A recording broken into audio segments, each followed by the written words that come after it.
Hello and welcome to Flipping Through the Internet's #1 Mad Magazine news, review, and interview channel. And today we are flipping live, doing many things live tonight, doing some call-ins later after the intermission.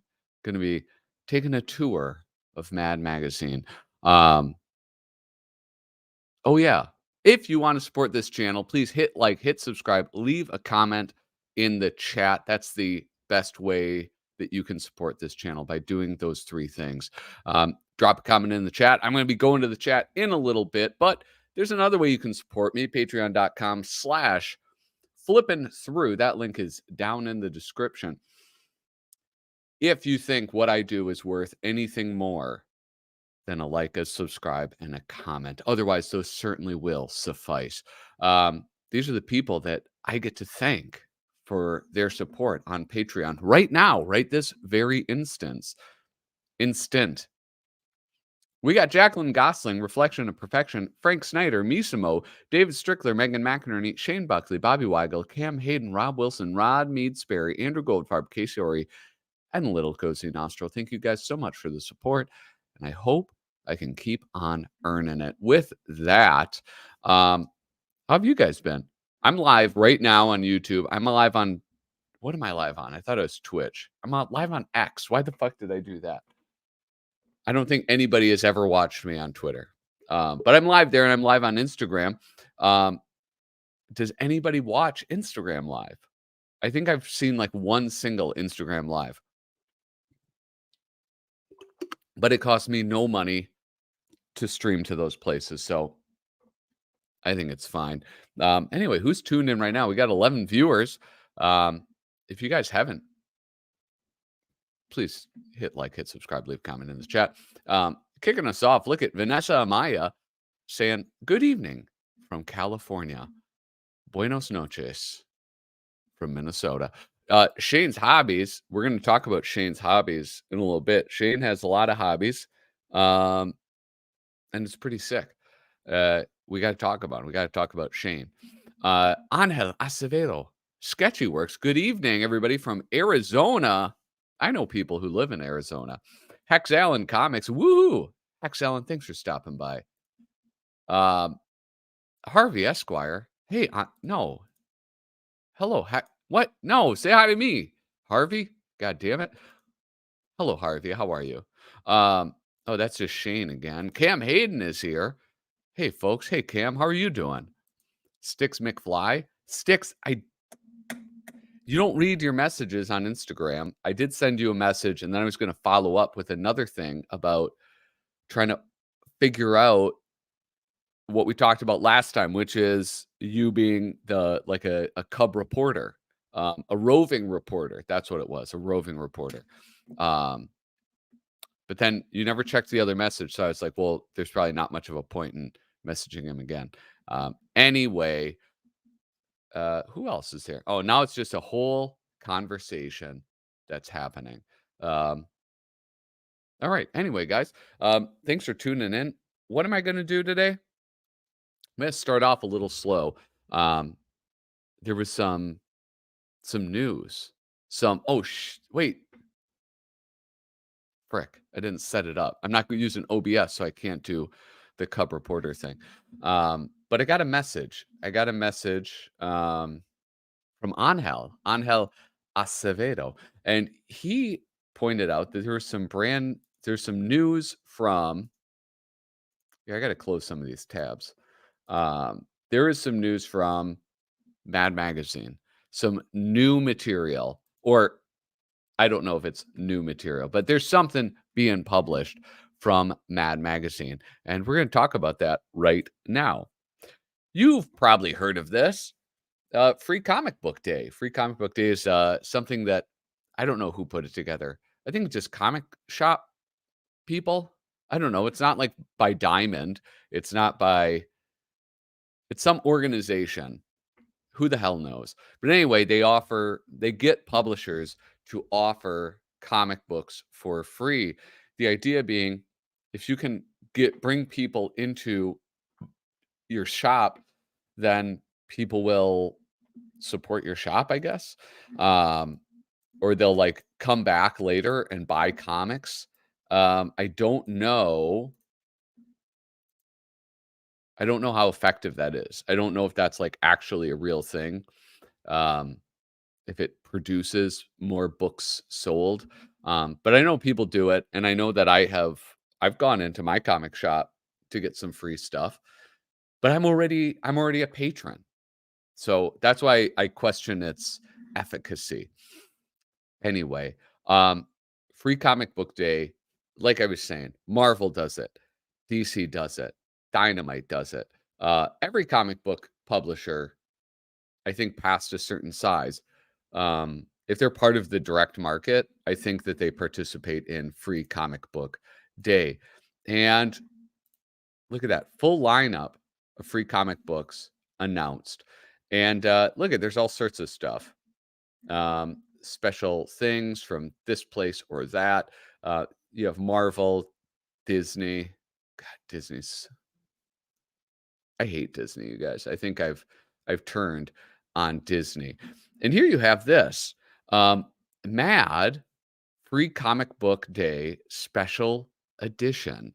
Um, Now, what does that mean? Well, look at because I am a cub reporter and I have sources. I've got the cover. Wait, shit. Here it is. Okay, so this is the article from AIPTcomics.com. I have no idea what that stands for. I hope it's not something dirty. I hope I haven't been lured into saying something offensive. What is this? Well, it's better than Record Store Day. Those releases are overpriced. I didn't know that they did special releases. But yeah, I guess you can't really give out a record for free. I mean, Mad Magazine did it. That'd be fun. Record Store Day, like the little inserts that Mad Magazine used to give out. What if record stores made that? And it was just somebody saying, like, thanks for supporting a small business. I don't think that would happen, though. What does this say? Marvel equals God? Ugh. Well, to each their own. That's what I'll say. William Hunt, thanks for tuning in. I don't think I've ever seen your look at that precious cat. That's darling. I don't think I've ever seen you around here. So thanks for tuning in. I hope that you stick around and give the video a thumbs up. Harvey Esquire is just an advertisement scheme. Um, yeah, yeah. Basically, it's all about capitalism. But here you go. This is the cover. And there's a better image of it, but DC Comic reveals Free Comic Book Day 2024 offerings. DC Comics has revealed, is it has or have? DC Comics has revealed their Free Comic Book Day plans with 4 comics available on May 4th. That's just a few months away, you guys. One of those books will be a prelude to the DC Comics summer event. Yes, they always do that. The offerings include a top secret major event, plus Mad Magazine, DC's new YA and MG graphic novels. So that's like, if you guys aren't comic book readers, and I know some of you aren't, a lot of you are just like here for the humor mag stuff. Um, they have like multiple big events that happen every single year, and it's really they just try to milk every dollar out of you. They have like crossover things, so it's not just a Batman special thing, it's Batman, and if you want the full story you got to get Superman, and you got to get Teen Titans, and you got to get all this other stuff that you might not normally buy, but it's a big fancy story, and so they kind of trick you into that. They don't trick you, they coerce you, I think, into it. Here we go. America's longest running satire magazine continues to skewer everything pop culture, this time in comic book size. You'll find out very soon that that's not true. That first sentence, they're already misleading you. Because right, they're gonna skewer everything pop culture. Remember, pop culture means popular culture, which means current, right? This Free Comic Book Day special edition of Mad features a wide variety of classic favorites like Spy vs. Spy and A Mad Look At by Sergio Aragones, plus some maniacal mockeries of some of your favorite DC superheroes, and a whole lot more from the usual gang of idiots. This special edition will surely cure what ails you with a shot of humor in the jugular vein, and it is even cheaper than the usual cheap because it's free. So you really would be an idiot if you didn't go out and grab one. Um, this is my big question. I mean, because would they put out something that was all reprinted material? I think yes, because that's what they currently do. Um, but I don't know that they why would they do that here for free?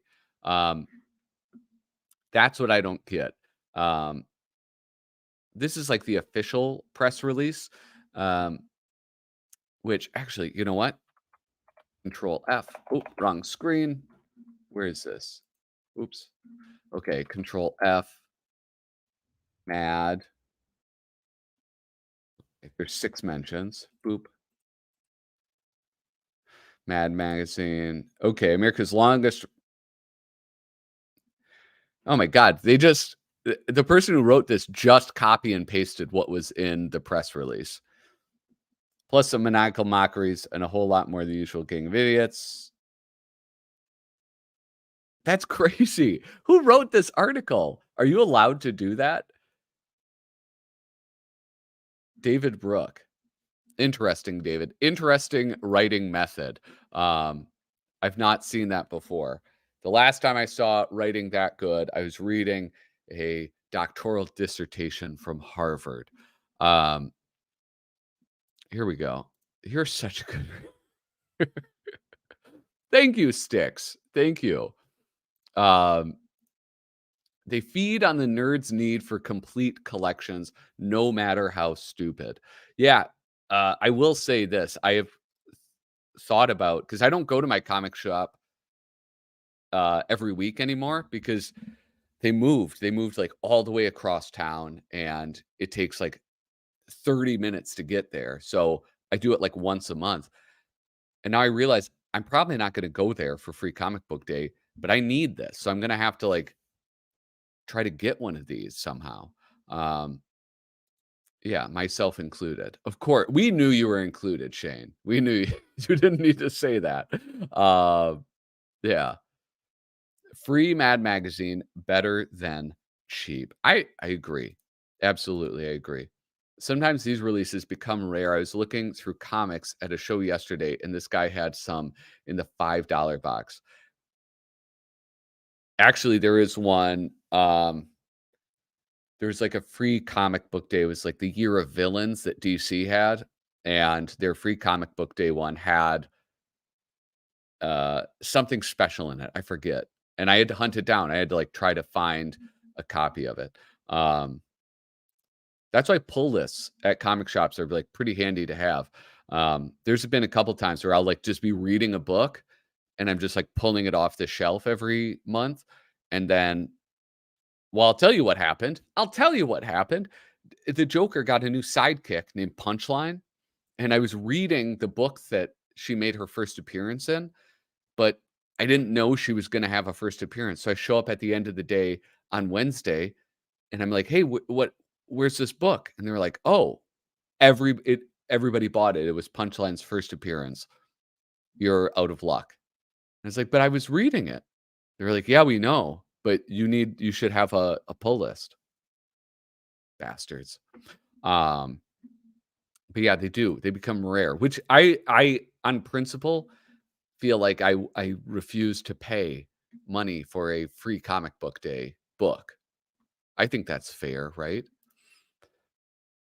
It's kind of the point of the press release to be copied everywhere. No, okay, well, whatever. No, I just I don't agree with that. You can't just say he put his name on it as if he wrote it. That's not the same thing. No way. Look on the lighter side. When was the last time Mad was printed in comic book format? That's true.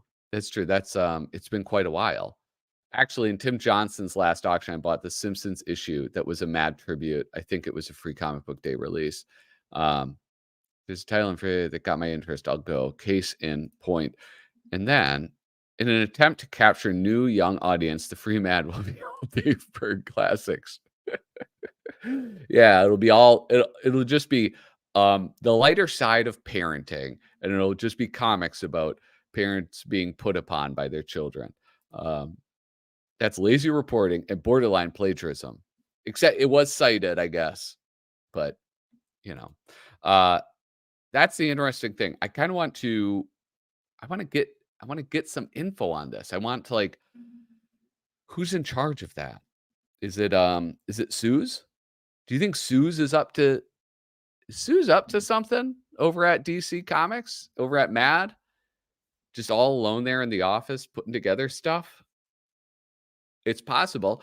I'll tell you one thing, this cover, let me just pull this up again real quick. Okay. Boop. This cover, that's new Mad art. That's brand new Mad Magazine art. Oh, I can hide this. This is a job for crap. I'm already in costume. Forget this guy's name. It's like something Callan. But what do you guys think? Are you excited about this? I mean, I know, well, I know two of you are because you are going to pick it up like I am. I just want to know if it's new material, because if it's new material, this supports my optimistic outlook for Mad Magazine. I've said it since the start, especially with their latest move, the sale to Discovery. I said that was a good sign. You guys, you have it on footage. So, yeah. No, you can't just, this is what I found out, is that to get Susie Hutchinson in this chat, you can't just say it. You can't just spam her name. It has to come up naturally. If that happens, then she appears. So we'll see. I'll believe it when I see it, but I too am hopeful. No Alfred on the cover. Oh, that's a good point. But there was one, I had one recently. Oh, it's the one the video I put out yesterday. Alfred's face is on the cover. That hasn't happened. That happens every once in a while. But this is like, there's no Alfred at all. Anyway, you guys, I found some videos. I had something pop up in my YouTube feed, and I thought it might be kind of fun to do. There's a bunch of videos that tour Mad Magazine. So I've got a few. I've got this one from the Gothamist that was like 7 years ago, and they go through Mad Magazine. I actually can just bring this up right now. It's a tour of Mad. It's not really. They show kind of some cool stuff. This one, a look behind the scenes. This is like 60 minutes. Didn't watch that.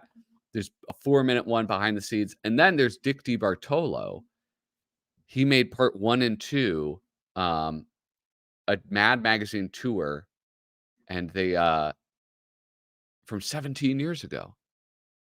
And they're really short. They're really, really short. And in fact, I think I'm going to start with that one. All right. So here I'm going to close this out. Now, I don't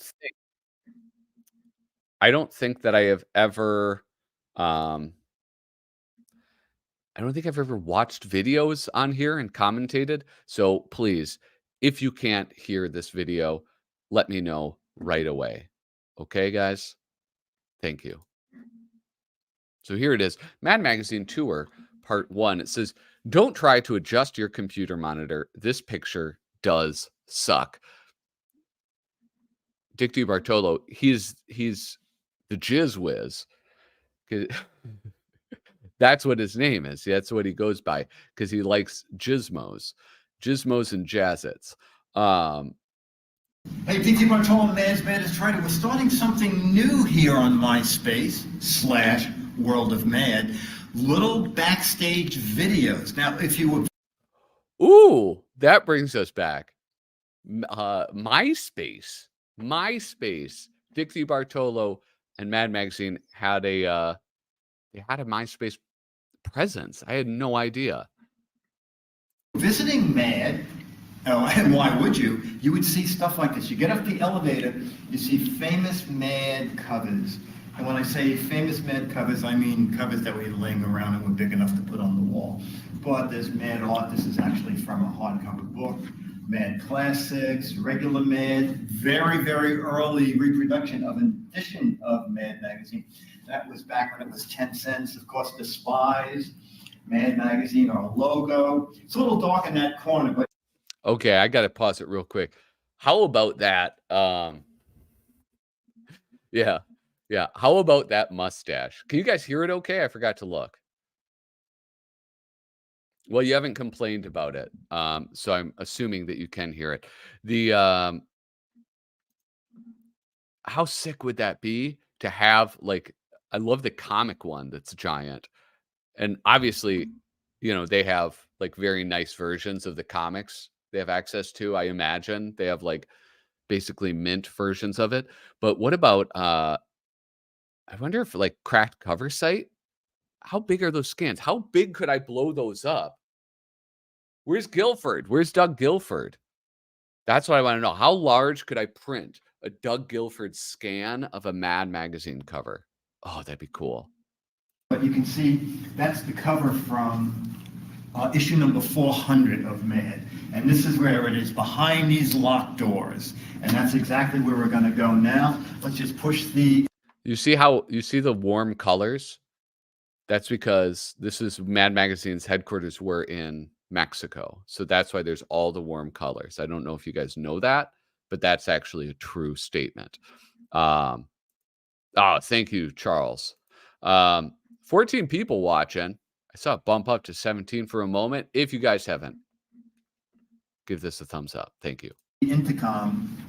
Mad Magazine. Hi, it's Dick. Dick who? Dick D. Dick D who? Dick D. Bartolo. And you are... Mad's Maddest Writer. Still not ringing a bell. This is going to be a little harder than I thought. Well, you know what? I'll get someone to let me in, and then we'll pick this up inside. Okay, this is going to be fun. Damn. Oh, shit. It auto-played. I didn't know that was an option. Here, hold on. See, I got to be careful because I don't want you creeps to see what type of videos are recommended to me. Anyway, that's pretty cool. I like that. Oh,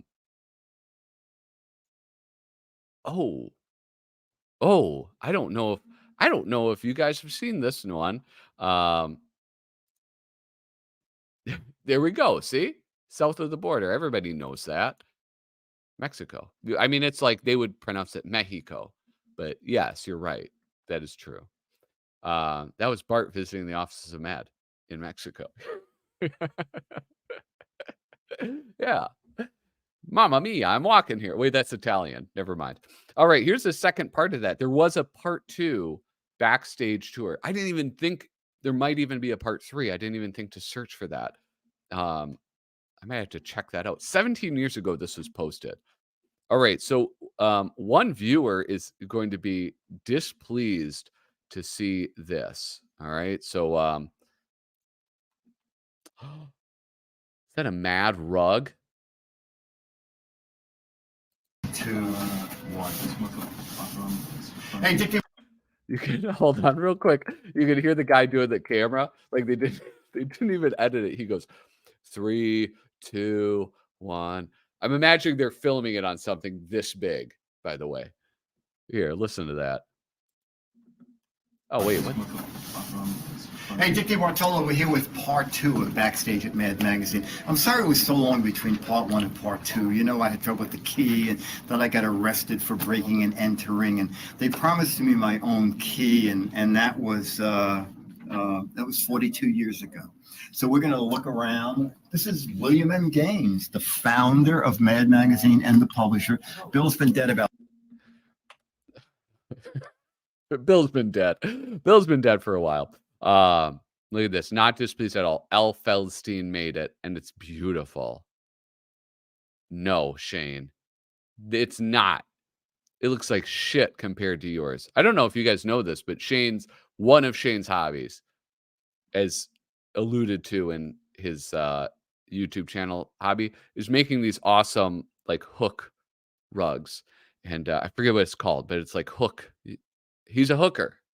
And so he hooks the yarn and hook and grid. Anyway, he made me a beautiful thing. It's too big. I can't hold it up. There'd be nothing for anything else. But it's he made me a beautiful Spy versus Spy rug. And I have it hanging. That's what it's called, latch hook. I have it hanging in my home. I cherish it. They're beautiful. Anyway, I'm upset on your behalf, Shane. Okay. William M. Gaines, the founder of Mad Magazine. And look at that, though. Like, what's funny is like, that is, if you search William M. Gaines, like that's the photo that shows up almost every time. And it's like not the most flattering photo. Like his desk's a mess. He's just lounging there. And the publisher. Bill's been dead about 14 years now, but he's still in his office. Air conditioning is way turned up in there. We'll see him as we go. These are on the walls, some look at that. Norman Mingo. famous covers of Mad. Who is that? That's is that okay? No. I want to say either Bob Jones or Jack Rickard.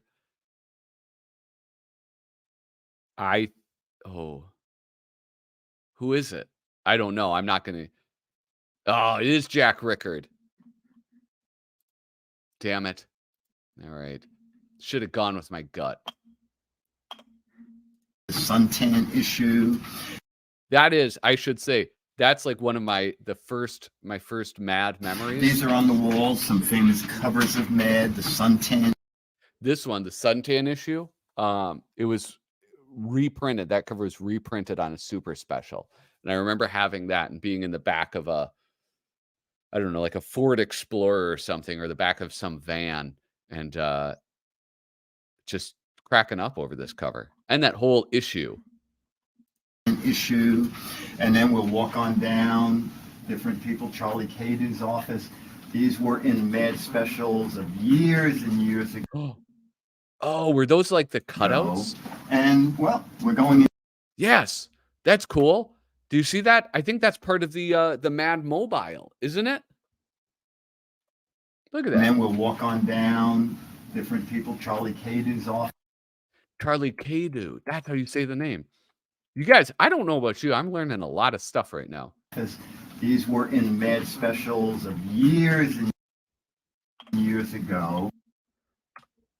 I wish I could go. And wait, I can go frame by frame.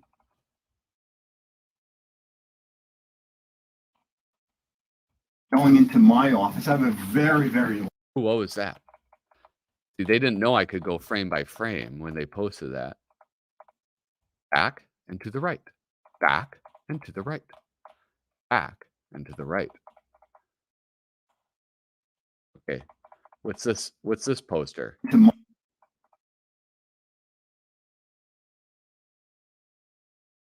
What is that? That's Norman Mingo painting. Office. I have a very, very large office.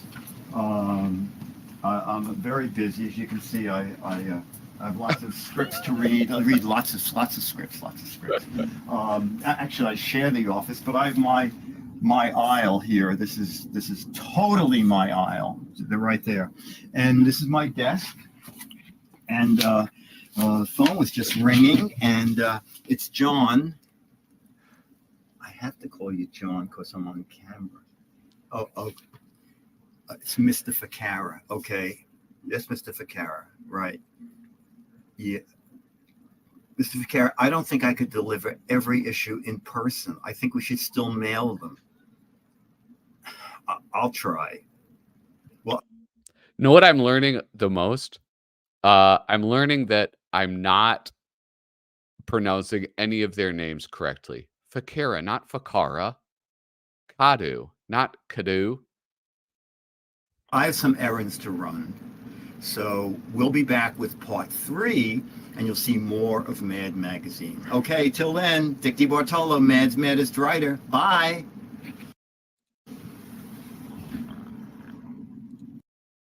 All right, let's see. I'm actually going to do a quick search to see. Oh, wait. Ah, shit. Where'd it go? I ruined it all. What is this called? Mad Magazine Backstage Tour Part. Mad Magazine Tour Part 3.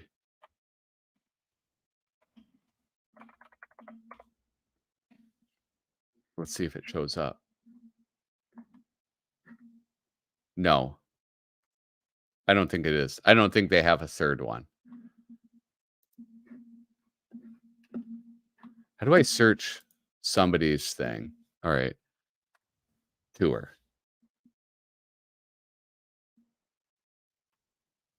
Oh, there was a tour for old and new offices of Mad.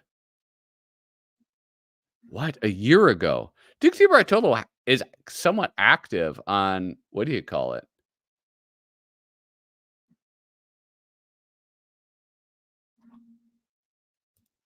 What the hell?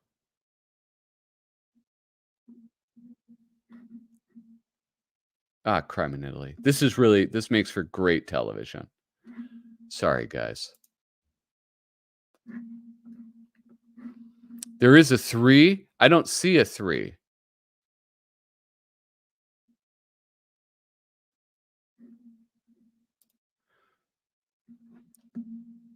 Here, I am going to just do this one, though. Dick DeBartolo, See that? Maddest Writer, and the Gizwiz, One Take Theater. Wait, it's pronounced Giz? It's not the Jizz Whiz? Yes, I was a bit under the weather, but it was the last moving day, so the show had to go on. So this is like, it says it's a year ago, but obviously that's when it was posted on YouTube, but it's obviously much, much longer than that. And if you've never been to 1700 Broadway, the home of Mad Magazine, you never will be, because we're moving. This desk, this is the desk of the Daily Planet. This room, this was the waiting room where Superman hung out with his 3 phone booths. And this is where Mad is, okay? Yeah. So this is, hold on. This was or is? I didn't catch that. It sounds like this was the Superman office, and now it's getting repurposed as Mad's office. Beautiful decorations on the walls. Actually, this stuff looks pretty good itself. All right. And now we're going to walk over to the Mad part of the office. Oh, yeah. Here.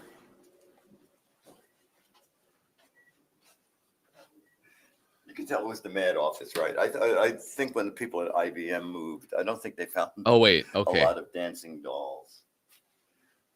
And more stuff. Hey, Ryan. And this is Mad.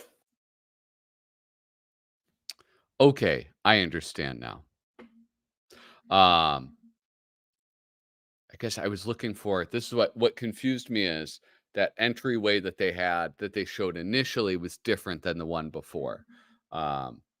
Which I guess things change, don't they? Work is gone. And Dude, know what's sad? Like, listen to the difference in his voice. Oh God, this dude. the showcases with everything that Mad.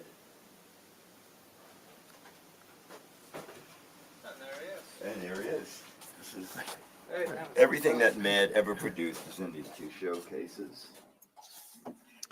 That can't possibly be true. Right? I mean, certainly not. Some of you guys probably have more Mad stuff than would fit in those 2 cases. And I'll be packing it up and stealing it today. Wow. How are you? I'm okay under the circumstances. Wow. Oh man, some candor. Yeah. It is sad. Boy, I mean, it's obviously like we have the additional sadness of knowing how it turned out, right? Like they move and they produce the magazine for a while and it's like rebranded and it's redone and I thought redone really really well. But then now it's not produced at all. Um yeah, I honestly I did not go into this thinking it would be such a fucking downer. Sad for Matt. But listen to that one dude. Here, I'm gonna. Okay, under the circumstances. Wow. I'm okay under the circumstances. Dick didn't even listen to what he said. He started reacting about something else. Ooh, maybe I'll do closed captioning. Wow. All right. That's box in the corner. Gonna do. Yeah. So you can That's see pretty we're sick. very serious about leaving this place. And my place as neat as ever. Oh, and now we actually get a true view into his office. So if you've never been in my office, you have been now. And Dennis and I are here to pack up my office. That's it. We'll show you the new place when it's ready. Bye. All right, so I'm doing this a little bit backwards, showing you the lobby first. It's a beautiful building, isn't it? This is What is this, Mad? 1325. Yeah. Or this is New York. That's what I meant to say. Avenue. Okay, so we're walking into the main part of the office. Ta-da, ba-dum, ba-dum. This is actually kind of interesting Green because light. Okay. I don't know about you. Like, did they release much stuff about like the new offices? Any like photos or things like that? I'm actually somewhat interested to see what this new office looks like. At this time, sad as it was, they still seem hopeful. Well, I think like somebody like Dick, who's been there for like decades and decades, like it probably was pretty sad to like have that place shut down and move. Um, yeah, my bad. This is when they were forced to move into the DC office. What bad?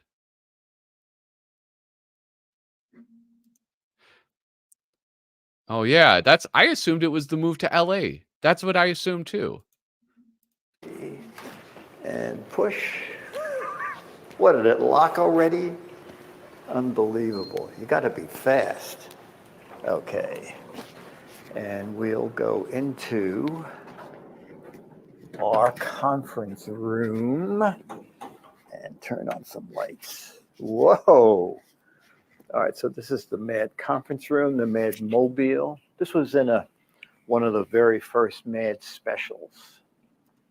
Yeah, that's what we saw in that first one, and the YouTube tour. All of that original artwork. Well, I don't know. Maybe it probably wasn't original artwork. I mean, it could have been all of that artwork. All of those artists was like work for hire. They bought the art from them, so that could have been the original artwork. That's really cool. And these are covers of Mad. There's the statue from the Mad movie, Up the Academy. Oh man. This is the from Mad Magazine presents Up the Academy, a dreadful movie. So someone pasted over the P. Mad Magazine resents Up the Academy. Hey, Alfred. That's funny. And I don't know. I wonder, were they trying to do something like become like National Lampoon? Right? Like National Lampoon's Animal House, National Lampoon's so many things. What we're sending out here. But we're sending out a lot of stuff. Oh, ta-da! It's beautiful. 3 superheroes. Oh, is that what's his face? Who's that guy who always does that? He did like Kingdom Come. The artist. Why can't I remember his name? Fuck. Who's that artist? Oh, I'm not going to remember it. What does this say? So glad to have back Claptrap from Tom Richmond, Desmond Devlin. Go buy it if you love Matt. Absolutely. Yes, you should. And yeah, such a bad movie. Watched a few months ago for the first time. I have not. I am watching a movie for the first time right now. Like yesterday and today, I started it. Airplane. Never saw it. Watching it now. I still need to find it and watch it. Imagine if there had been a series of movies instead of Mad TV. Dude, my brother in Christ, are you saying that you don't like Mad TV? I am yes, Alex Ross. Thank you so much. Robert Downey Sr. directed that piece of crap. And it's hey, it's okay though. It's not the worst thing he ever produced.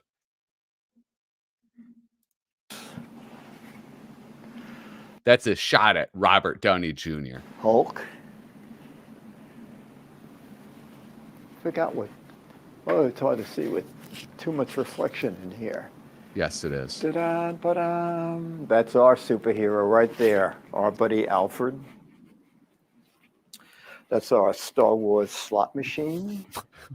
Pinball. It was going to be an Alfred E. Neuman slot machine. It never happened, but I think they told the company, if we're going to design an Alfred E. Neuman slot machine, that would have been so cool. A Mad Magazine pinball machine? We need to have one here so we know how they work. So we got that. Okay. I should say this. I was considering doing, I got to find them though. I think they're kind of hard to find. A live stream like this where I watch Mad TV. Because that's like, that has like a lot of really, really funny people on it. And I enjoyed it a lot because it felt so much, I don't know, like cooler than Saturday Night Live. It also was like dirtier. It seemed like a little like, ooh, maybe I shouldn't be watching this. And I think this is a current premium, like a reproduction of the spirit of Mad. Mad with his umbrella, Alfred with his umbrella. How many of those are there? So we're going to look around. We'll go up to my office. That's what I want to know. How many different Spirit of Mads are there? Lights out. This is my office. This is the wedding present here from Sam Viviano, Mad's art director. Wait a second.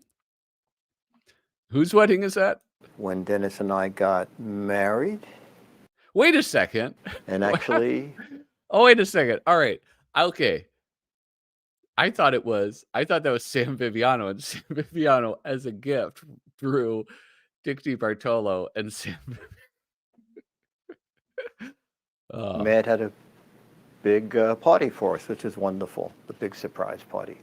All right. So now these are our offices at 1325 6th Avenue. I didn't know Dick was gay.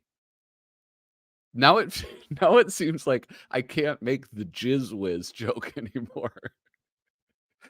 That was no disrespect to you, Mr. DiBartolo. You have a sense of humor though. What's this? I just got my claptrap this week. Highly recommend it. Definitely shows that they were doing it out of love rather than a paycheck and a deadline. Yeah. Well, they missed their deadline, so that's good. But yeah, it's awesome. It's like very extremely high quality for sure. Look at, I got mine right here, dudes. Booyah. Anyway, go back it. That is White Spy headquarters. These are pictures of celebrities holding Mad.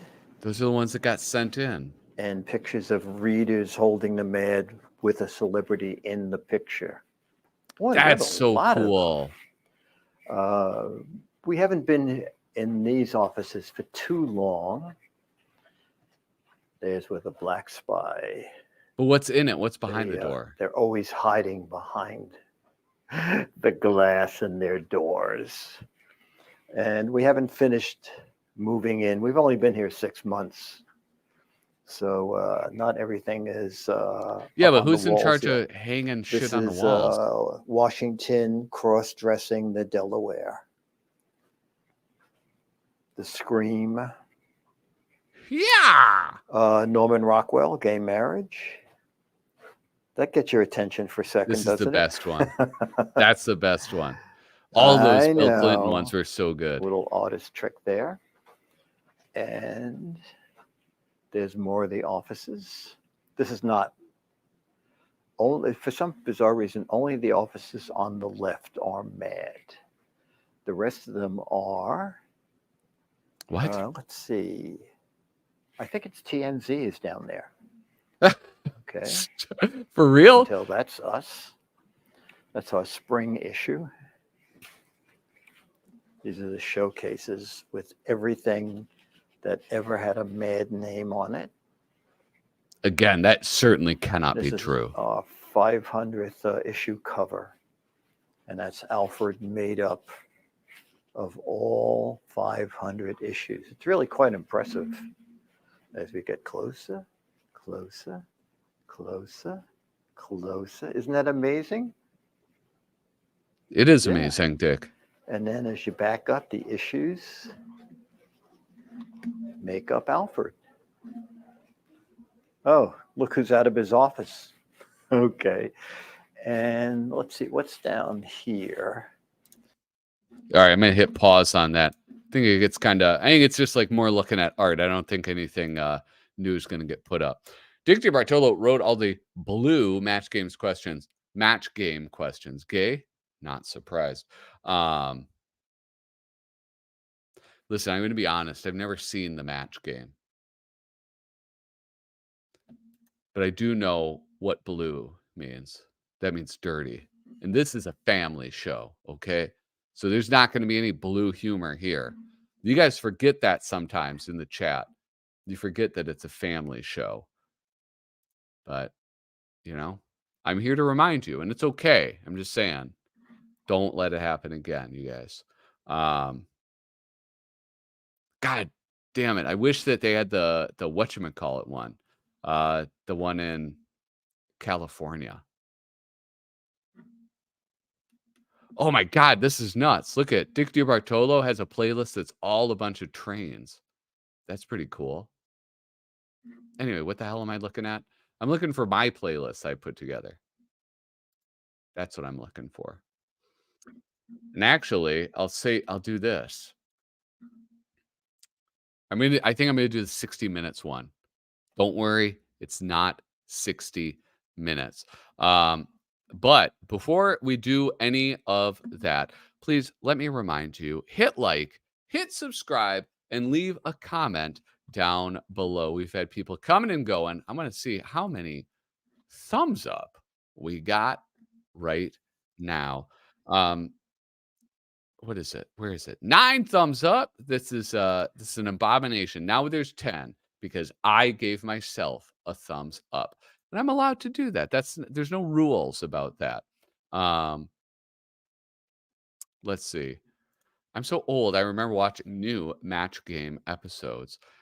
We can all play match game with Dickie D every Wednesday. I don't know what. Oh, is it on like the Game Show Network or something, or on MeTV? Cool, trains. The trains? I don't know. You have to go to Dick DiBartolo's YouTube page. Okay, hold on. Boom. Copy. Boom. Make sure you go to Dickie D's YouTube channel and I should subscribe to it and tell him Flippin' Through sent you. But don't tell him I kept making that joke about Jizz Whiz. All right, keep that between you and me. Match Game was a network TV. He had to be family friendly. He was very clever to be funny within those boundaries. Yeah, but also like 1970s family friendly is way different than like modern day family friendly, right? Like this is a family show, obviously, nothing improper happens. But if you what was it? I like 1980s, okay? Watching like PG-13 movies or like PG movies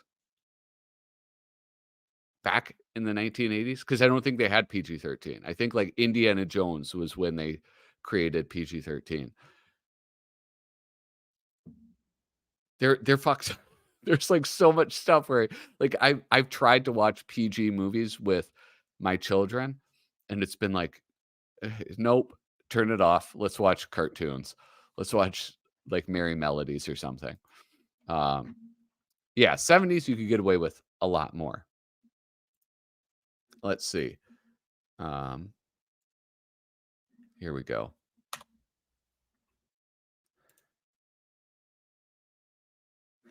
Now, you guys ready for some you ready to watch some 60 Minutes? There are certain Americans dead. Also, how do you like that watermark from, what is this? Manufacturing Intellect. Thanks.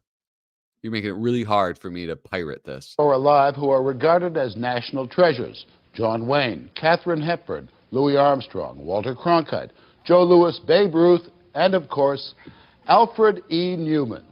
This fictional face that... Wait, were all of those people alive when this came out? launched 35 years of Mad Magazine. You might have thought that with all the electronic diversions available to kids today, something like Mad would be, if not already dead, then certainly dying. But no. Wait a second. That's a little bit too what is that? That was predictive. You might have thought that with all the electronic diversions available to kids today, something like Mad would be, if not already dead, then certainly dying. But nope, Mad is alive and kicking as successfully at everything sacred. Still the brainchild, if that's the right word, of this man, Bill Gaines. We pride ourselves. Yeah, right. Oh. Is that what killed Mad? Is it possible? No, even at this time, it must have not been for children. Was Mad Magazine ever for children? At some point, I think, yes. Real quick. Match Game. Oh, wait. Read that. On Twitch, there's a show called Your Old Dad. He has Match Game Night on Mondays. Dude, Harvey, you're like, you got to teach me how to do Twitch because I don't get it. Match Game is afternoon TV.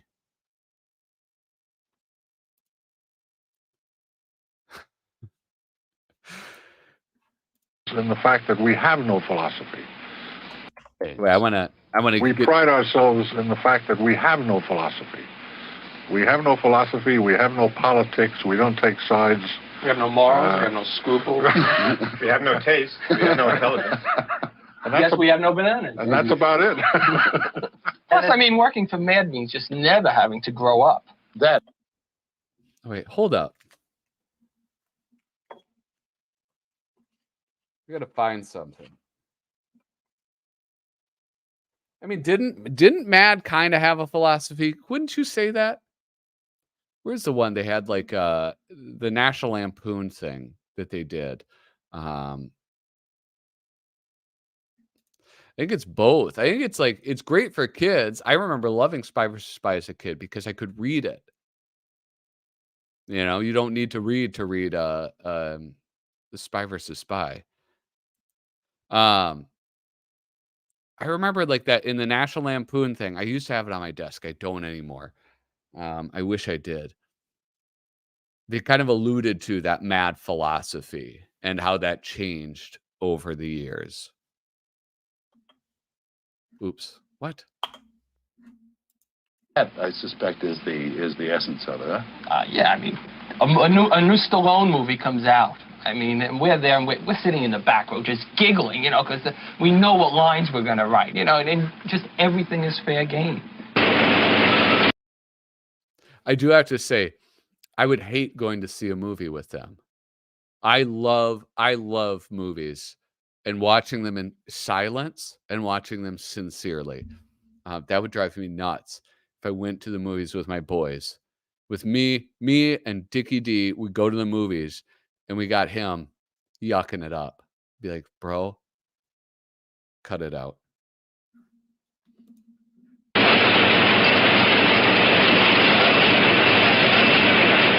Mad is now published in 9 languages around the world, and for 3 decades has been among the top 10 best-selling magazines on the stands.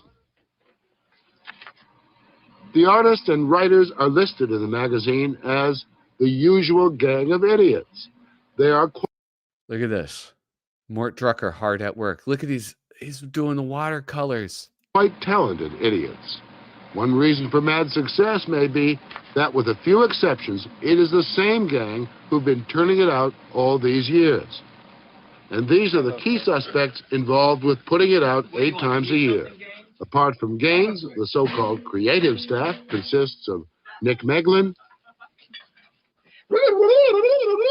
Dick DeBartolo, and on drums, John Ficara. I would have thought that Mad would be out of business by now. And I'll tell you what, there's so much outrageous, more outrageous than you Why does Dickie D always look like the coolest dude in the room?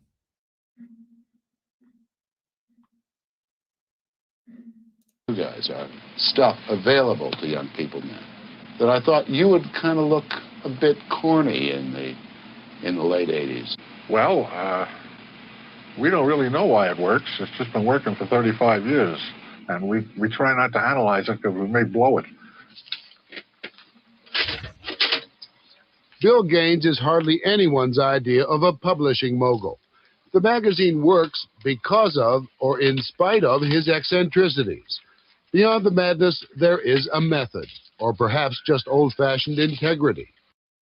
Is that Annie? Is that Annie Gaines? His like barrette that he's got? It's not like a scrunchie or something. He won't take advertising. We long ago decided that we can't make fun of PepsiCo and take money from Coca-Cola. That kind of thing. Could we do it the other way? That's in good Did you ever taste. think about that? Think, Bill, think. And he's turned down potential millions by refusing to license the toys, cartoons, T-shirts, and other spin-offs so common in the kid marketplace. I just think that sucking every buck out of a product with merchandising is not necessarily the way to go, and Mad doesn't do it. I mean, that's kind of interesting because it's also, that's like not entirely true, right? And Mad Magazine did do stuff like that. I mean, we saw it, right? Like they were like, that's the case with all the stuff produced. And there's like Alfred E. Neuman masks and T-shirts and mugs and all sorts of little things. But maybe not like mass marketed, mass produced in the same way that he's talking about. But it was done. And the other thing is like the advertising.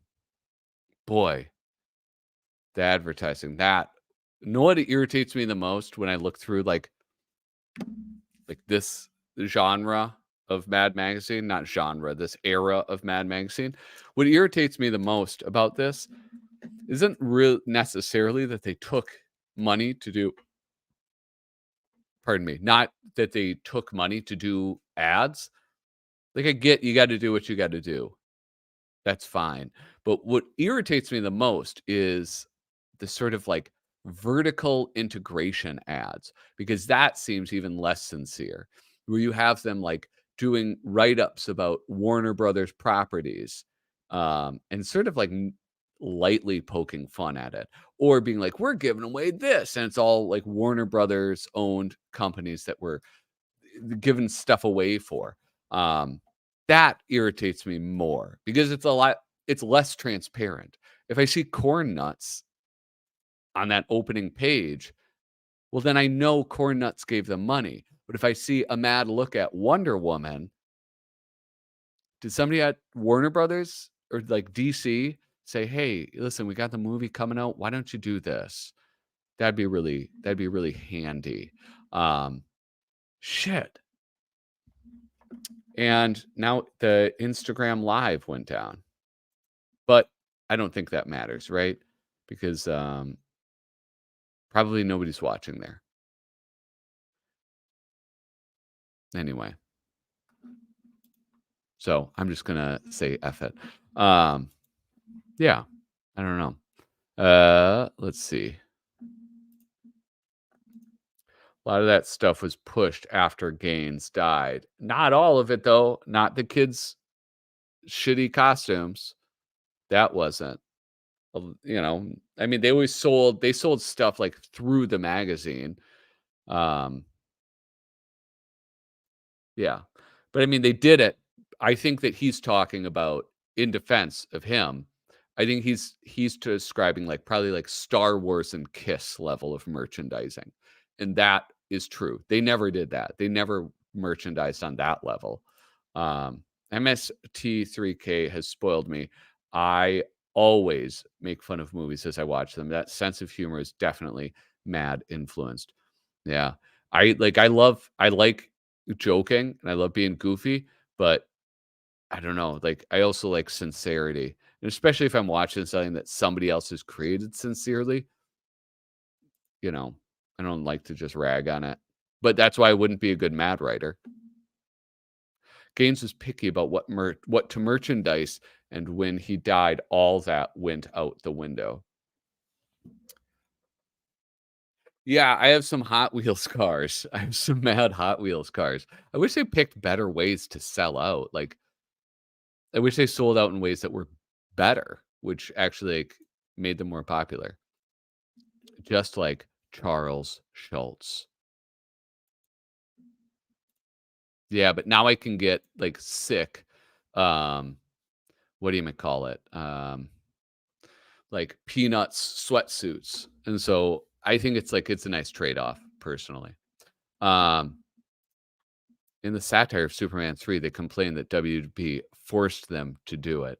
I know, but like, even if you're joking, you're still doing it. I don't know if that's your point, but if the point is, well, that's being transparent, it's not, unless you do that every single time. Well, Mad is DC and DC is Warner, so I know. Well, that's like defeatist. I think it's reasonable.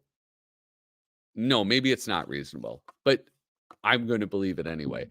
I think that I shouldn't have to worry about parent companies, since everything has a parent company now. I shouldn't have to worry about what influence the other companies and that corporate structure have on something that I'm consuming.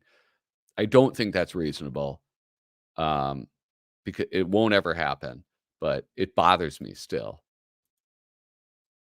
Oh yeah, Phil Gaines.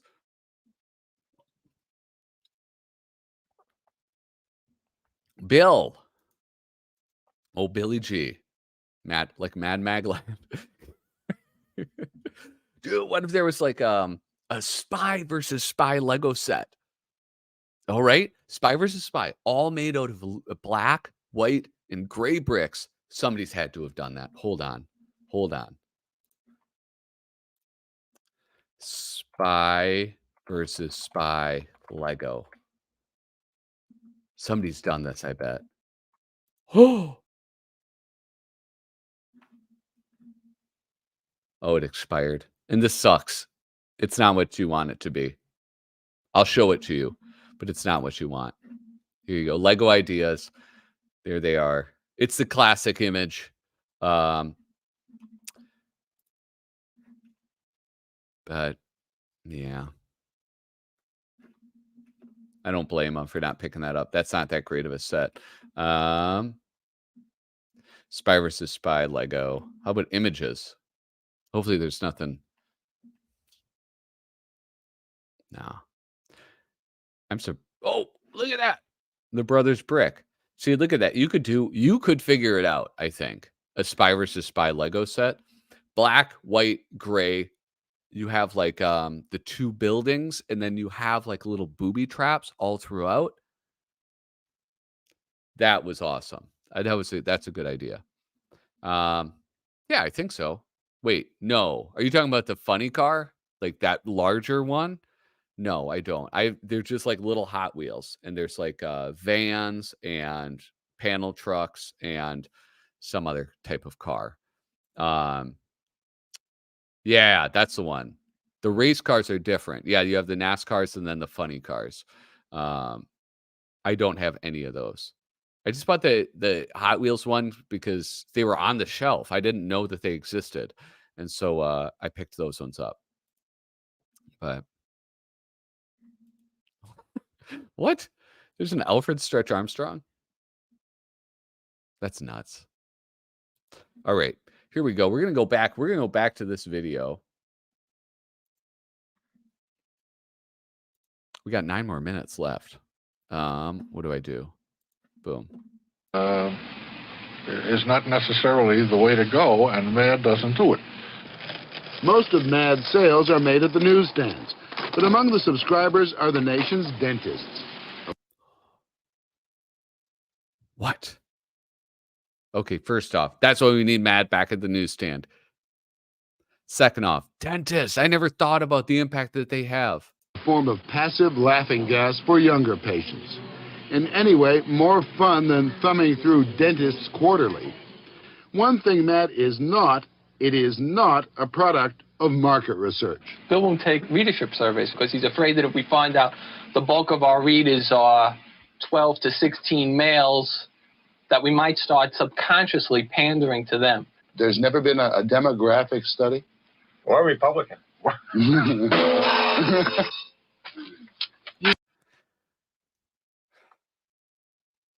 There must have been at some point, right? There must have been a demographic one.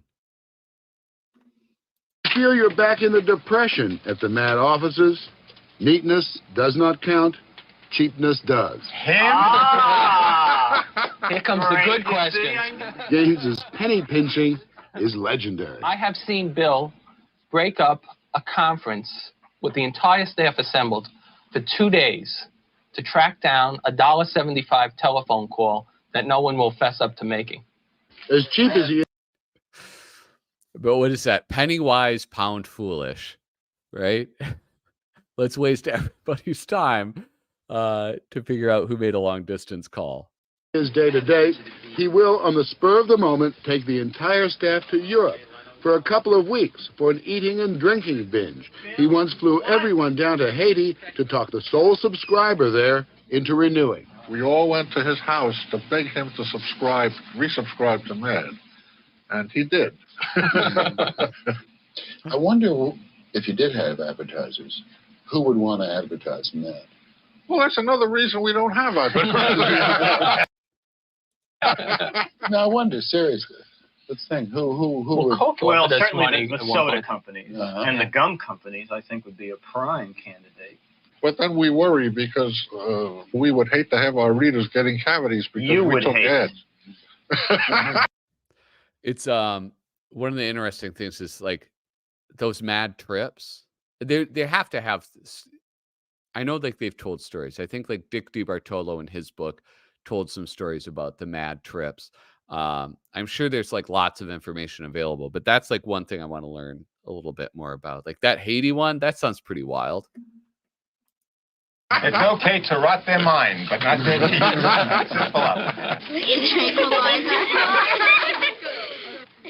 We found one sixth grade in suburban New York where 43 of 45 kids were regular readers of a magazine that takes on politics, popular culture.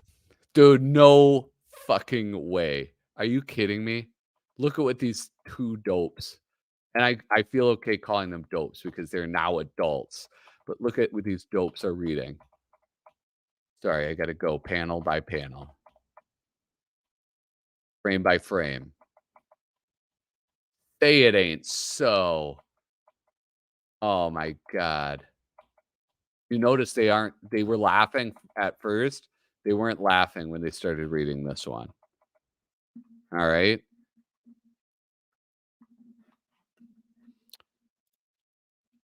Mad TV never gets old. They're the funniest sketches I've ever watched at all times. Yes, I agree. Mad TV rules. Other than the reissue type things, does anyone know if you can still get Mad licensed stuff? I assume only at flea markets and Goodwill stores. Yeah.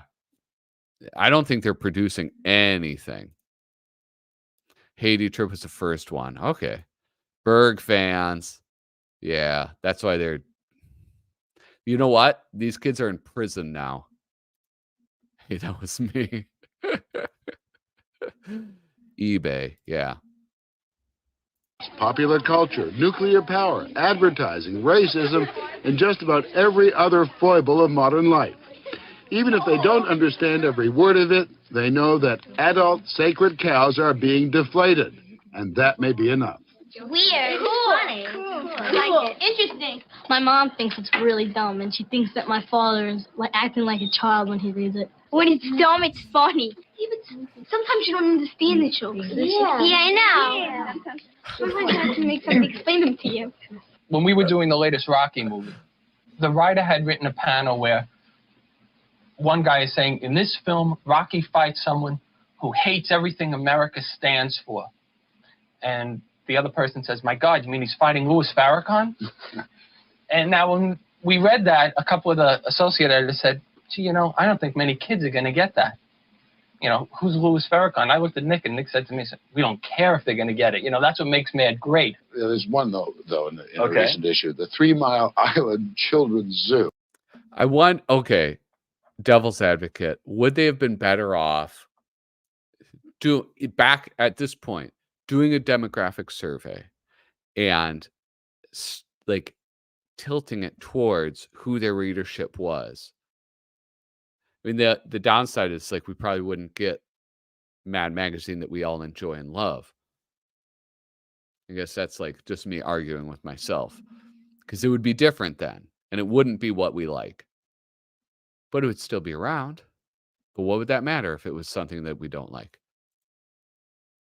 Even though they're just reprints, I still buy Mad off the magazine rack at the department store near my work. I could add it to my pull list at my comic shop. That's what I do. I need to get a subscription, because I like it better when it comes in the mail. Something about buying off the rack at the grocery store reminds me of how I used to get as a kid. That's funny, because that's like, for me, it's the total opposite. I always had a subscription as a kid. From like 5th grade onwards, I had a subscription well into adulthood. And I mean, it lapsed very recently, and there was like a few times it would lapse over the years. But so that's how I want to get it. I want to get it in the mail, and I want to get it wrapped in the white craft paper, or just a little bit on the Mad website. All orders are handled by one comic book shop in New York. What are you talking about? What is that, like Metro Comics or something? No. Is that possible? Kids are enjoying Mad so far. No, stop messing with What If Tundra. All right, I'm sorry. Jeez Louise. Stop yelling at me. How about at Acme? I don't even know what that is. That's on the edge of being a little bit But sick, there again, especially when you see what's in just that on the zoo. edge, that was very sick. Right. And I think that's our purpose there, Kiev. However the hell you say it. to show the horror of the reality that happens. I mean, I don't think we're not being cynical. We're not creating something that didn't happen. And also, if our readership is constantly changing, there are a number of kids who are in diaper or maybe not even born yet when 3 Mile Island occurred. And in a sense, we're educating them to what... Oh, come on, listen. You really don't learn anything from it. You just laugh at it.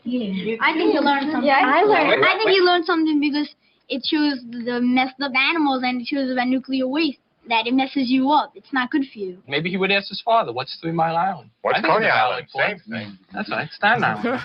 But you're not in the business of educating. We certainly have been campaigning against cigarettes for most of our life. Dick has been running articles on deceptive packaging for years and years in Mad, and I like to think that we've made the kids aware of the fact that they should be very careful what they buy. I think that's like honestly one of the best things that they've done. It's like the cigarettes and calling out advertisers. I think that's probably my favorite thing that Matt has ever done. And it made me question all of that. Made me like very skeptical when I see things. advertised to me, or maybe like this, like kind of like the sneaky, like what I was saying about vertical integration, like that's advertising. Anyway, did it? I don't know. I got Time Magazine. They still make that. They do like these special versions of it about Godzilla and stuff. 60 Minutes guy's kind of a prick. Yeah, because they, I don't know. There's like this whole batch of journalists that think that like, being a journalist means being a prick, when really it's like, I don't know, you get more flies with honey than with vinegar. I think Mad acts as a bridge between adolescence and adulthood, and we sort of start to prime them to the fact that the world ain't such a hot place, and you're going to get burned a couple of times, and don't believe everything you read or what people say to you. That you got to have a healthy suspicion about life. What is the kind of quintessential person, subject, movie, whatever? Okay, I have another thing to say, and this is about the demographics. So it's like we don't know the demographics, like blah blah, but they spent like the past, however many minutes talking about kids, and they mentioned how kids come up in their magazine, or like in the editorial discussions. So they know, right? They just don't know. No, they just know anecdotally. Anyway, That just makes you guys mouths water. Pretentiousness. Yeah, pretentious, right. When they are above us in their approach to the film. Well, that's almost everything in life. That's why Shall we go on? Yeah. This is going nowhere. I agree. What's next?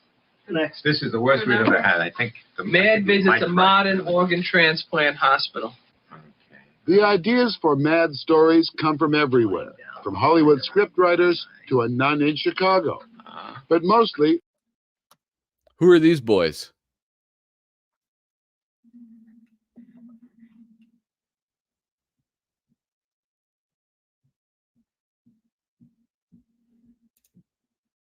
What percentage of readers are women or girls? 5% that read their brothers' magazines. I don't know. I have no idea. I don't even have a guess. Yeah, I mean, listen, I don't think the guy's being like too terrible. I don't think he's being like unfair or anything, but yeah, I'm certainly glad about this. Is this him?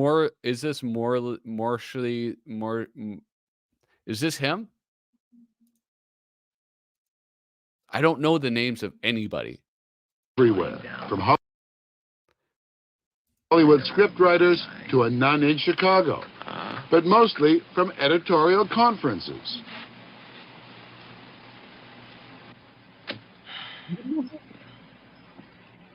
See how funny thinking about being funny can be.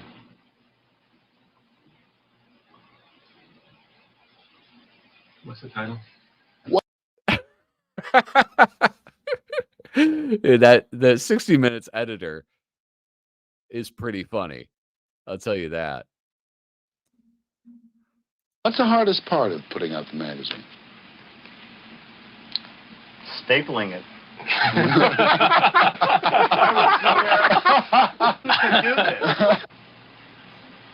The fame of the game. This is the result of 35 years of fine-tuning the creative process.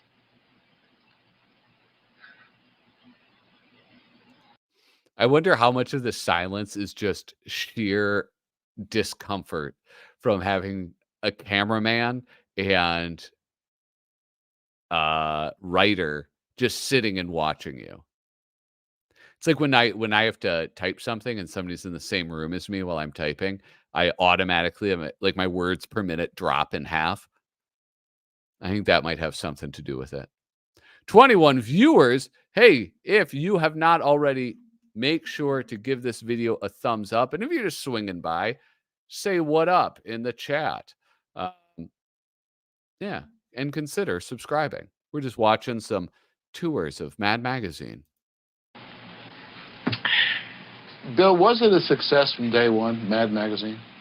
No. I think it became successful with issue 4 when we lampooned Superman. We ran a feature called Super Duper Man. And That's hilarious. It was then. You had to be there. Mad began as a comic book that spoofed comic books, a departure for Gaines, whose main livelihood came from a line of horror, crime, and war books soaked in blood with names. Oh, sorry. Look at that. They couldn't even show the best covers. That's the bummer. It's like, even then, like 60 Minutes, they were probably like, I don't know, get this one with a gangster. Not like, not a dude holding a woman's head with a hatchet in the other hand. What's the Hawthorne effect? Is that a Community reference? Hawthorne wipes? Here, the Hawthorne effect. The Hawthorne effect. Type of, okay, is a phenomenon in which individuals modify an aspect of their behavior in response to the awareness of being observed. Yes, that's, hey, Clown Nookie, thank you so much. I'm going to use that. That is indeed Morley Schaefer. John Lute, thank you for stopping by. That is Morley Schaefer. More like Bori Schaefer. Hiya. Hey, what's up, Demir? How you been? Listen, I'm gonna do a spy versus spy video game one pretty soon here. Oops. Hood came from a line of horror, crime, and war books soaked in blood with names like Tales from the Crypt, Vault of Horror, Two-Fisted Tales. All the wonderful old comics of yesteryear. All the stuff kids love, all guaranteed to outrage parents. Hey, what do you hear from parents? What do they say? I think it's the kiss of death that we have parental approval at this point. We've never sought it. I would rather be something the kids read with a flashlight underneath the bed at night. You mean like Playboy? No, like the Congressional Record. Wait a minute. You would think that a place like Mad could only function independently. The fact is, Gaines sold the magazine 20 years ago to Warner Communications, but he was left free to run it. I didn't sell it to Warner's. I sold it to somebody who sold it to Warner's, to be technical about it. It's like the Contras deal. The editorial offices of Mad are guaranteed to dismay any corporate executive who may not understand the value of disorder, even chaos. That's kind of cool. I didn't realize that. That you sold it to somebody who then sold it to Warner Brothers. That must have been like kind of a bummer. My mother hated Mad. So that's like me when I don't pick my nose in public. Yeah. So Warner's, in their orderly corporate headquarters a few blocks away, wisely keeps its distance. Out of sight, out of mind. I heard a story that as a part of the Warner Communications empire, you as a senior executive, whatever, have to take a medical every year. And the story I heard is that you send somebody else. Well, you're really blowing it, aren't you? The culprit, art director Lenny Brenner. Lenny Brenner. This is like one of my favorite people to see in Mad Magazine. And yeah, I'm excited to hear from him on this. Oh,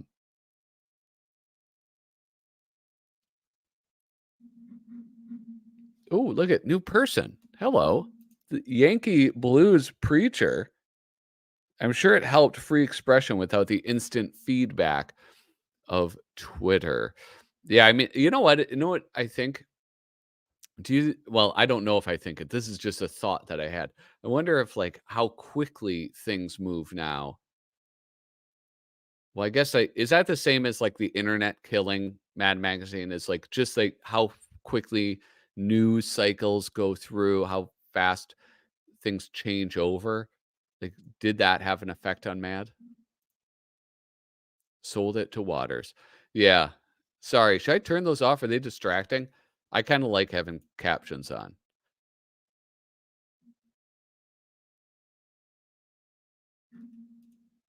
The man whose body is regularly switched with Bill Gaines. Could have been one of those tales from the crypt. Lenny Brenner loves physicals, and he's in good health. And it's much better that he goes than I go. I'm wondering about something. That doing this story, showing the brains behind Mad. This was the Do you bad think part. that kids are really going to be shocked when they look at these four faces? Disappointed? Well, hopefully they don't watch 60 Minutes.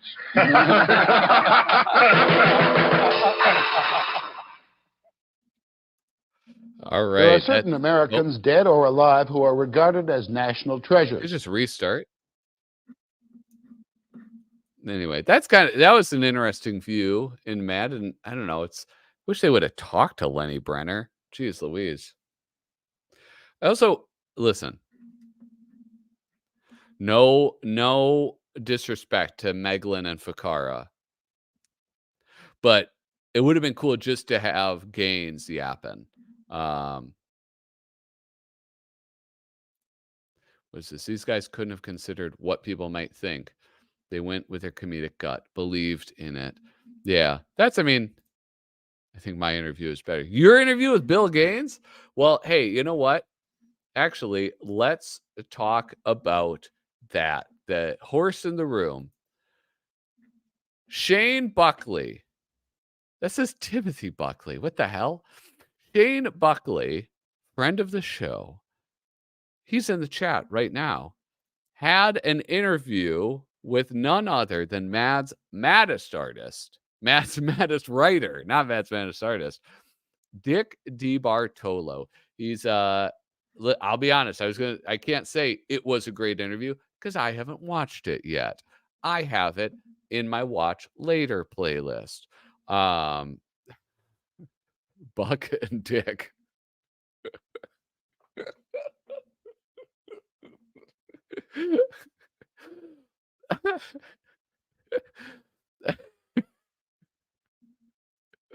That's the new live stream show.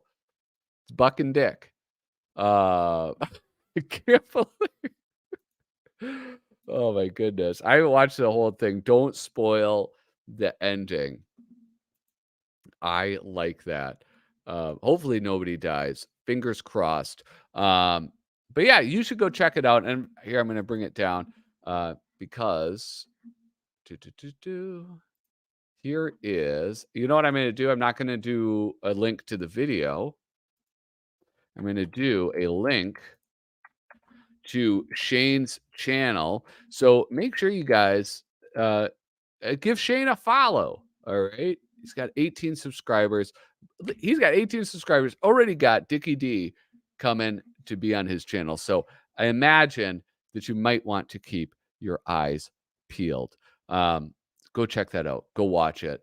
Show him some love because he's a friend of the show and he shows me love and I want to show him love. In the meantime, what time is it? It's 9:30. Jeez Louise. This is later than I was planning on going. You know what I'm going to do? I'm going to open up wait, did I fucking set it up right for the phone lines? Hold on. Hello. Speakers that. Shit. I don't think I set it up right for the. Should we find out? Yeah, let's just find out. And if it doesn't work, then I'll try it again. Here we go. If you want to call in, give me a call now. If it doesn't work, I can try to fix it later. 612-389-8524. That is the number that you can call. And if it's fucked, I'm sorry, guys. In the meantime, what was I going to say? Oh, yeah, you can hit like, hit subscribe, leave a comment down below. I'm going to get this audio window ready so that I can fix it if it is actually incorrect. Maybe there are no callers. That would actually be just fine also. Sticks McFly, if you're still watching, know what I need? I need you. I need you to freaking DM me on Instagram, okay, dude? Dude, keep going. I would love to, except for the fact that I wouldn't love to. I have to wake up early on Monday, so I appreciate. Oh, you know what it is?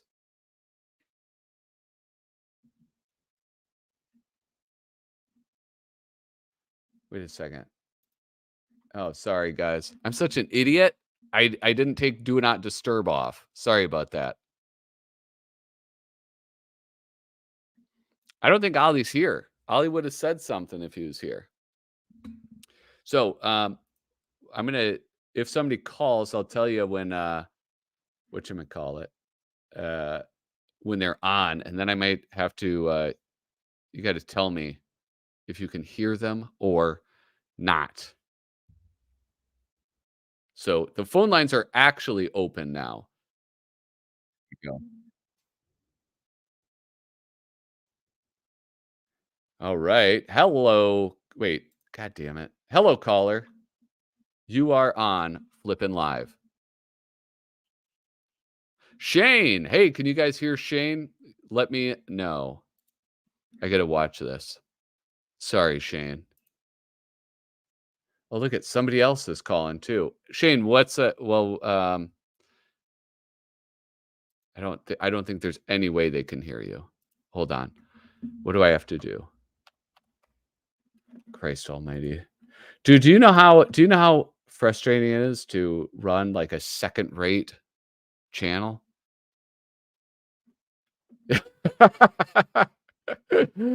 Okay, I think I do this one. Who knows? I think it's that one. Hello. Can you still hear me? Hello. I can hear you. All right. Can't hear Shane. Can you guys hear? Say something, Shane. Hello, hello. This is me. Come on, guys. Get it together, Pat. Yeah, I'm trying to. Say something again. Something. Oh yeah, they can hear you. Okay. Anyway, Shane, what's up? What's on your mind, dude? I sent you an envelope. I was hoping you'd have it by now. When did you send it? Like 3-4 days ago. No. I think. I haven't received anything yet. Okay. But well, I'll keep my eyes peeled. Yeah. Anyway, hey, what was it like? What was it like interviewing Dickie D? It was really amazing. Thankfully he did a lot of the lifting. I had some questions and he would just start telling stories. It was great. Yeah. Now, I got a question for you. Listen, the phone lines are ringing off the hook. What are like the top 3 moments of the interview? Like sell this to people. What do they have to look forward to when they watch this interview with Dickie D? Well, it's hard for me to say because the whole time I was just being a fanboy. Yeah. But if I ever said anything and made him laugh, that was a big deal for me because that's something like George Carlin or Monty Python, anybody who made me laugh, I was a fan of them. And his stuff in Mad just struck me as the funniest. Yeah. Was there any story that was like new to you? He told a story about I don't want to, like I said, I don't want to give it away, but a day that Gaines just spent a ton of money on everybody. I didn't know that one. Oh. And it involved trains too, which I thought was cool. I like trains. Yeah. Nice. So, all right. So it's like almost like a mad trip type thing or like a mad excursion. It was more of an excursion. Again, it was just for a day. Yeah. But it's, just like his other stories about Gaines. It was just, talking about what a crazy guy he was. Yeah. All right. Cool. Was there anything surprising? I mean, that's like sort of like a lot. It's kind of the same question I just asked, right? Like if there's anything that was new to you, but was there anything that was confirmed? Anything suspicions confirmed?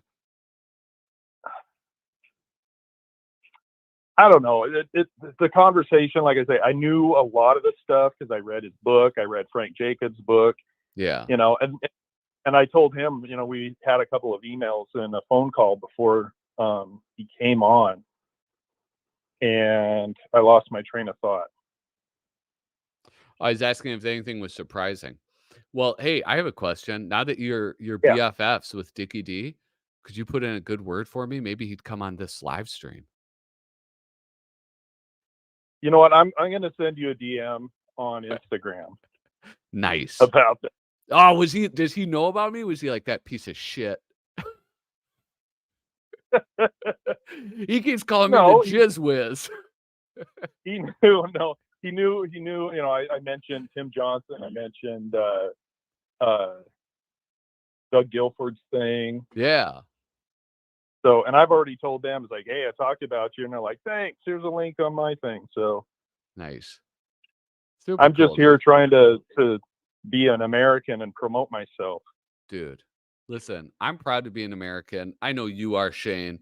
Yeah, dude. And I'm excited. Listen, I'm excited that you got to talk to him. Can I tell you, like, I say that like when I was like putting a good word for me, it's like, it's a little serious, mostly tongue in cheek though, because I don't know. I got so nervous when I had to interview people because there's all sorts of like gaps in my knowledge. I know what I like in Mad Magazine, but I'm not like a freaking mad historian, you know? So right. Interviewing those guys is actually kind of difficult for me because there's all sorts of things about Mad that I don't know because they weren't in the pages of the magazine. And so, yeah, I don't know, but I'm excited for you, dude. I think that's so cool that you got that interview. Yeah, thank you. Oh, God, I lost it again. I had it just a second ago.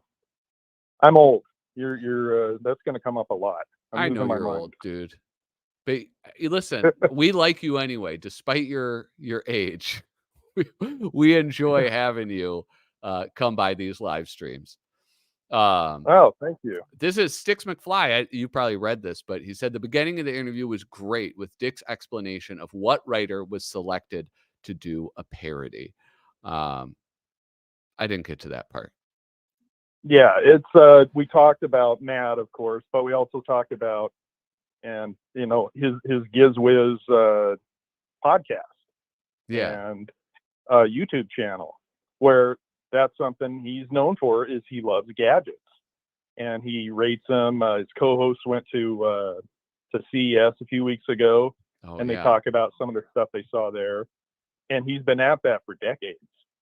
Yeah. So, that's like this whole other part of his personality and his like professional life that I had no idea about. So when I saw that, like he has this like character, the Gizwiz, I was like, what the fuck is this? This is like the strangest thing I've ever heard of.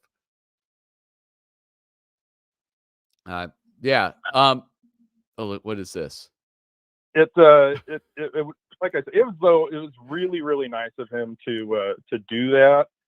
But he, you know, and he told me he appreciated that I know about Mad, and I'm not just somebody calling up just like it's an assignment. Yeah. Yeah. He loves when fans like his stuff. You know? And I was watching that 60-minute thing, and I'm like, I covered all this stuff with him, probably because I'd already seen the interview, and I just ripped it off. Maybe. Yeah. Well, hey, Shane, I got another caller coming in. Thank you so much for calling. All right. I'll talk to you later. Yeah. Hit me up in the DMs. Check it out. All right. It's really good. I'm proud of it. Thank you. All right. Bye-bye. Hello. Welcome to Flippin Live. Caller, make sure that you mute your television or radio. Who am I talking to? Hey, Patrick. This is Honk Steady. Who is this? Oh, Honk Steady. What's up, man? That's me. Hey, what's going on, Patrick? Oh, not much. Hey, I'm really enjoying the show tonight, as I usually do every other Sunday. Listen, how do I or anyone else get a hold of you through email? Because I have some things that I would like to pass along to you, let's say. Yeah. Listen, if you go, do you use Instagram? I am on Instagram. I don't go there very often, but if that's where I got to go, then that's where I will, in fact, go.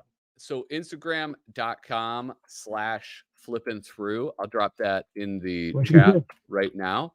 I think that's like, I might have that link in video descriptions as well. That's the best way. I don't have like a channel email set up. And so if you just DM me on there, I'll get like a little notification. That's the best way to get a hold of me. All right. I do have some material that I would like to contribute to Flippin' Through. Only because you're the one. Well, you're the one who's getting it out there. I mean, it's literally in my hallway closet, and I had a chance to go in there recently for a reason to. And I'm like, oh man, I got boxes of stuff here, and I'm like, I'm not doing anything with it. I haven't actively collected it a few years or more than a few. Yeah. Like maybe 20, where I was actively buying stuff. And it's like, buying it for what? For my own enjoyment. But, if I can send it to you, that would please me. Yeah. If you would. So, right. Absolutely. So I'll touch base with you and, see if I can fill in whatever gaps that you don't have. Because, I got boxes and boxes of stuff here. I'm not really particularly interested in getting them graded and whatever they're worth and blah, blah, blah, blah. Yeah. But if you could put them on a channel, if you could, because I love the format where it says you're flipping through. Yeah. Turning the pages. So I think that's a good way to, I don't want to say get the word out, but at least preserve, what it was. It was so important to me. Absolutely, man. And it's like, it's interesting when you're like, I'm collecting these things. What am I collecting them for? I used to be like very precious with all of my collectibles and my Mad Magazine stuff.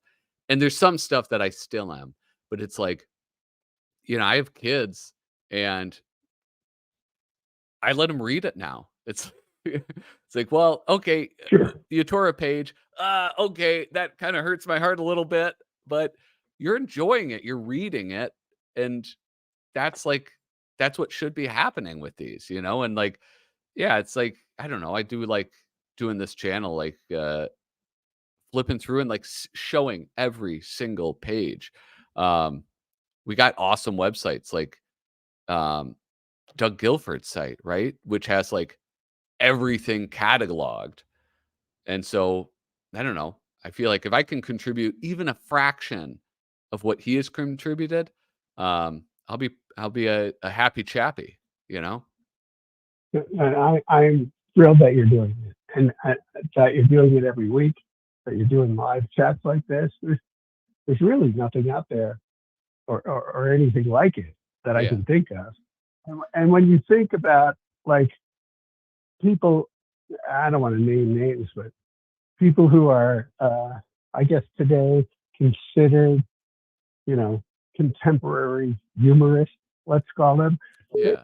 Like, all right, I'll throw one out there. Judd Apatow, who's like, my sense of humor was formed by like Mad Magazine, and just the fact that you were going over it like earlier tonight, how like James was seemed like pretty strict. Like we're not going to accept outside money or any money just because we don't want to have it influence our editorial comment. Like anybody's fair game. Yeah. And for us to accept money from anybody, it's like, that kind of blows our cover, or it casts like doubts on. And you do it, I think, all the time, where it's like, oh, here's an ad, clearly an ad, or this piece of humor is particularly influenced by who owns the magazine. Yeah. But Bill Gaines, I think he was kind of a hero. I Yeah. think. Oh, for sure. For sure. Like that, I think all of the stuff that they did with advertising alone is absolutely just the pinnacle of not even like I was gonna say satire, but it's not that. It's like it's a social good, like what they did to like oppose smoking, call out advertisers, call it deceptive advertising practices. That was like a Yeah, genuinely good thing that they did. I feel like and all that. what, Yeah, go ahead. No, I was thinking that not only like they weren't I want to say politically affiliated. Yeah, they kind of lean left, but anybody was fair game. Yeah. If you talk bull crap, they're going to call you on it. And there's not really any publications that do that. Like they call it mainstream media these days, but it's like they're bought out. Bill Gaines was not bought out, and it lent itself to the credibility of the publication. Yeah. And I don't think there's anything like that really anymore. Yeah, I don't. It's kind of hard to think of any. If there is, I'm sure there is something, but it's small, right? Like it's. I think it's hard to like break through as that nowadays. Yeah, I would say, and not that there's not a purpose for it, but like what you would call politically correct, let's call. Yeah. It's not like they don't have a point in everything, but a joke is a joke. You know, you got to have a sense of humor. And it's not like those folks who want equity, inclusion, and diversity. It's not like they don't have a point, but you got to be able to take a joke too. Yeah. Everybody's subjected to it. Yeah. So, all right, honk steady. Yes? I hate to okay. give you the bum's rush. I got one more caller that wants to call in, and gotcha. All right, hit me up on Instagram. Sure, I will. All right, talk Patrick, to you later. Thanks for all you do. Thanks. Bye. All right, I have time for one more caller this evening. If you're interested, I took the number down. 612-389-8524. I'm going to be honest. I really got to pee, so it might not be a long conversation. But I think like Vanessa said, I'm going to call right after him, just taking turns. But maybe she was like, this is taking too long. Yeah, Instagram.com. I don't post a lot on there, guys. I'll be honest. But if you need to get a hold of me for anything, if you just want to like send me a link, say, hey, you should talk about this on a live stream.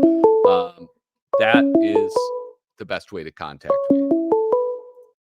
Hello, welcome to Flippin Live, caller. You are on the air. Who am I talking to? Vanessa Amaya. Hello, Vanessa Amaya. How's it going? Good. What's on your mind? I was going to tell you about the Mad Magazine Spy vs. Spy. And then also, I've been obsessed with it since I was 14. Yeah. Well, that's like a lot of us. You're fitting in. What about Spy vs. Spy? Oh, it's just because I went to Borders, the bookstore, and then also I went inside of that bookstore, but then what I see here, I checked on it. I think I did heard about this cartoon since I was 12, but I thought it was on Spike, but it seems like it was literally on Mad TV. Oh, Spy vs. they would do like a cartoon version of Spy vs. Spy on Mad TV. Totally. Yeah. Yeah. Yeah, I used part of the Spy vs. Spy Mountain Dew commercial that they had. That's what I used on the intro. Oh, cool. I did the same thing. I've been drinking Mountain Dew because of that commercial. Yeah. Do. Yeah. Nice. And then also it shows that the black and white spies were starting to steal the Mountain Dew from each other. Yeah. Listen, you cannot I thought- trust a spy. That's one of the most important things that you can learn from Mad Magazine. Spies cannot be trusted. Oh, because they can steal top secrets from each other, and then Yeah. they can be mischievous. Yeah, and like they try to kill each other all the time. Yep, Yeah, they're real dirtbags. totally. I would imagine visiting a cartoon universe, and then also I might see the black and white spies, but then also we got to be aware of the black and white spies in the cartoon universe. Yeah. Yeah, for sure. All right, Vanessa, I got to get going. Yeah. Thank you so much Okay. for giving a call. I appreciate it. No Thanks problem. for tuning in. Okay, All right, you have a good night. you too. All right, bye-bye. Bye-bye. All right, everybody. Thank you so much for tuning in. Well, thank you so much for tuning in. I really appreciate everybody who stuck around, everybody who dropped a line or dropped a message into the chat, who hit subscribe, and left a comment. Especially those. How many thumbs up do I got? I got to check on that. I'm desperate. I'm desperate for those in air.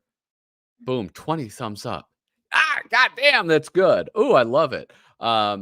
If you want to support me, hitting subscribe is the number one way to support me.